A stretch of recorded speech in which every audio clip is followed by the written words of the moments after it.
645. So you see this section that looks kind of like the pi symbol, and this looks like a 4 right here? Okay, well that's right here. The pi and the 4 is right here, but there's no connection between here and here.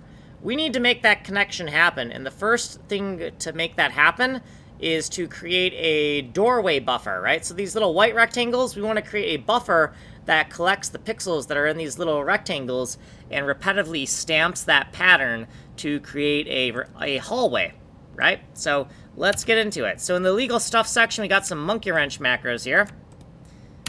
And then in file 196, we have the doorway pixel buffer size. So the thickness of the buffer is 4 pixels. Sorry, the thickness is 4 pixels. The length is 10 pixels. Yes, the length, not the length. And then in the file 196 top level data section, we've added the doorway pixel buffer section here. And this is our buffer, door pix. And it is this many pixels thick, this many pixels length, and there are 4 bytes per pixel. So we're filling out the buffer here.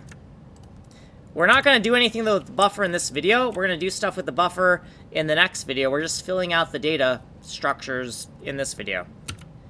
And here's our footnotes and stuff. And then here's what we did in this video.